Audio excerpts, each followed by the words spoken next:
नमस्कार. मागच्या एपिसोडमध्ये आपण सेल्फ रिलेशनशिपबद्दल पाहिलं. आज आपण अटॅचमेंट स्टाईलबद्दल बोलणार आहोत, पण एक थेअरी म्हणून नाही.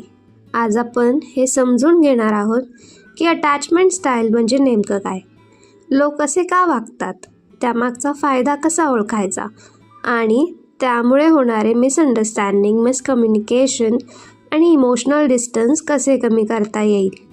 कारण बहुतेक नाती प्रेम कमी झाल्यामुळे तुटत नाहीत, ती तुटतात कारण समज कमी झाल्यामुळे.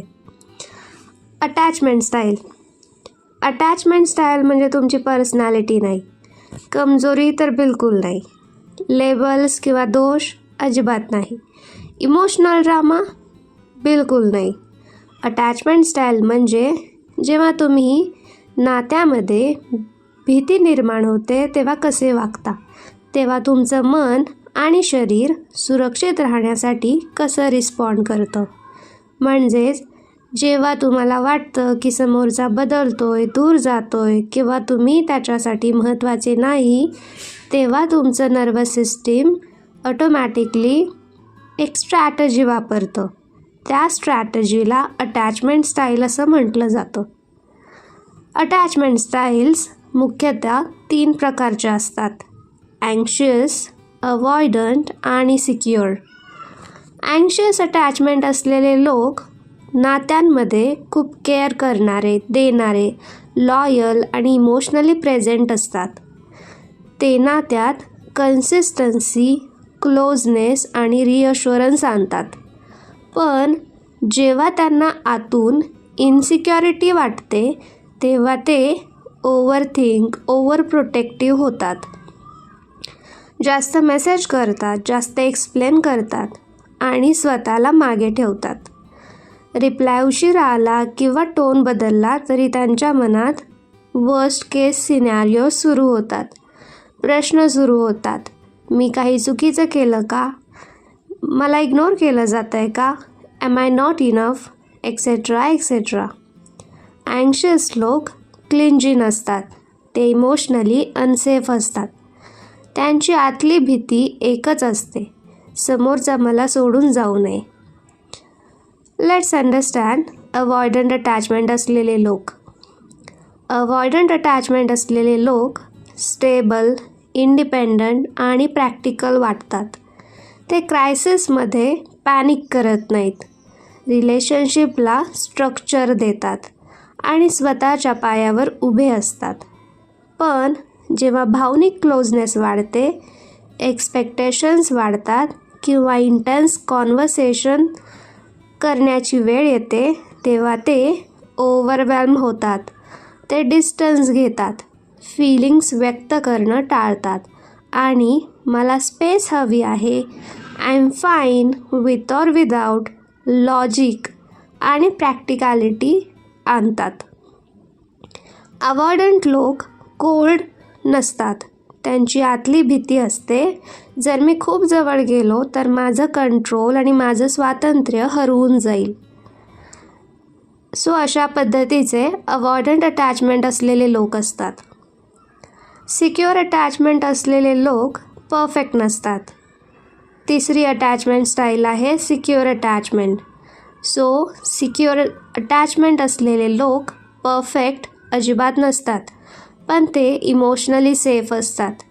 ते फीलिंग्स स्पष्ट बोलतात, बाउंड्रीज ठेवतात आणि क्लोजनेस व स्पेस यामध्ये बॅलन्स ठेवतात. त्यांना नात्यात पॅनिक आणता येत नाही, ते पॅनिक होत नाहीत आणि इंटिमसीपासून ते अजिबात पळत नाहीत. सिक्युअर लोक नात्यात ड्रामा कमी आणि शांतता जास्त आणतात. खूप वेळा अँक्शियस आणि अवॉइडंट एकमेकांकडे अट्रॅक्ट होतात.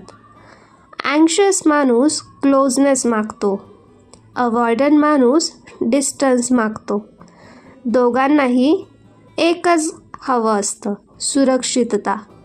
अँक्शियस अजून अँक्शियस होतो, अवॉइडंट अजून विड्रॉ करतो. मग दोघांमध्ये पुश पुल डायनॅमिक तयार होतो आणि दोघांनाही नातं टॉक्सिक वाटायला लागतं. पण खरं तर नातं टॉक्सिक नाही, ते दोन अनहील्ड नर्वस सिस्टीमचे पॅटर्न त्यांच्याशी फाईट करत असतात.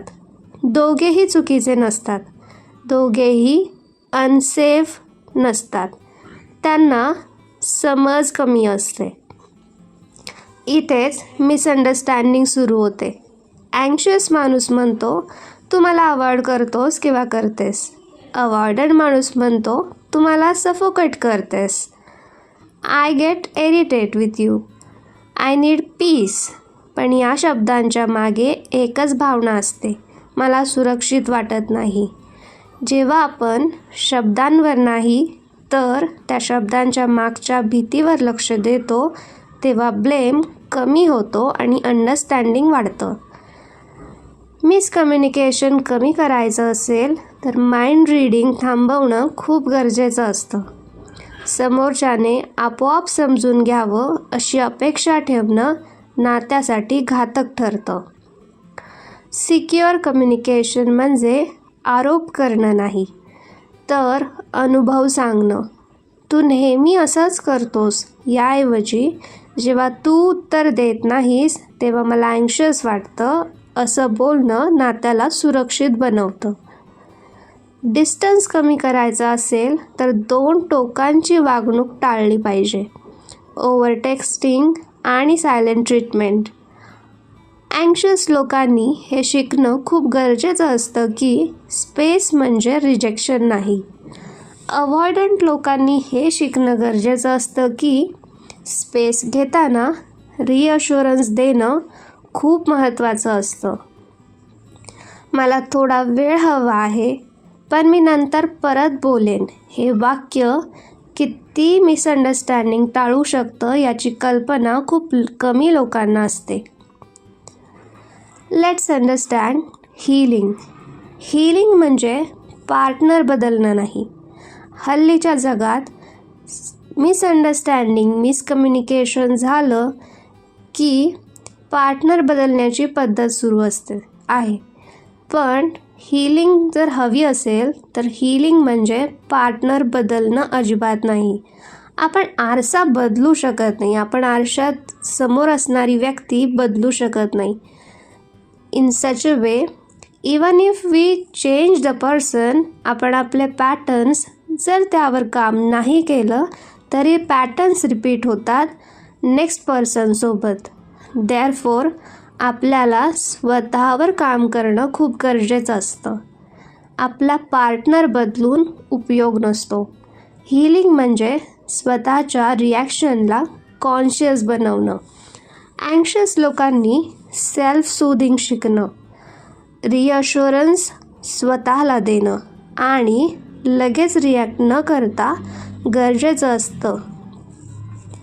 अवॉइडंट लोकांनी इमोशन्स व्यक्त करणं, क्लोजनेसपासून लगेच पळून न जाणं आणि थोडी वल्नरेबिलिटी दाखवणं खूप गरजेचं असतं.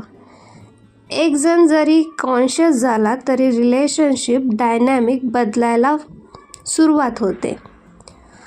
आज स्वतःला एक प्रश्न विचारा, मी समोरच्याच्या वागणुका शब्दशः घेतो की त्या वागणुकामागचा भाव समजून घेतो?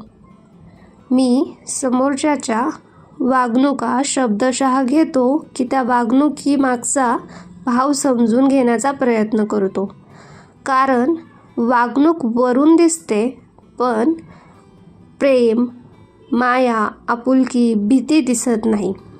आणि जिथे भीती दिसू लागते तिथे करुणा येते. जिथे प्रेम दिसू लागतं तिथं प्रेम हमखास वाढतं, समज वाढते आणि अंतर आपोआप कमी होतं. सो लक्षात ठेवा, अटॅचमेंट स्टाईल हा शिकलेला पॅटर्न आहे. लहानपणापासून आपलं पहिलं जवळचं नातं ज्या पद्धतीनं आपण हाताळलं त्याच पद्धतीनं आपण मोठेपणी आपले पॅटर्न्स तयार करतो. हे नशीब नाही, हे आहे आपले स्वतःचे पॅटर्न्स. सिक्युअर अटॅचमेंट शिकता येते. प्रत्येक नातं अँक्शियस, अवॉइडंटपासून सिक्युअरपर्यंत येतं. सो सिक्युअर अटॅचमेंट अगदीच शिकता येते. बिल्ड करता येते आणि हील देखील करता येते. जेव्हा अटॅचमेंट हील होते तेव्हा प्रेम गोंधळलेलं राहत नाही, ते शांत, स्थिर आणि सुरक्षित होतं. नातं स्थिर आणि ग्रो करायला लागतं. सो लोक चुकीची नसतात, त्यांच्या वागणुकीमागची असलेली भीती न समजल्यामुळे नाती तुटतात. समज वाढली की अंतर आपोआप कमी होतं. I hope you understand something new today. Till the next episode, stay tune. Thank you.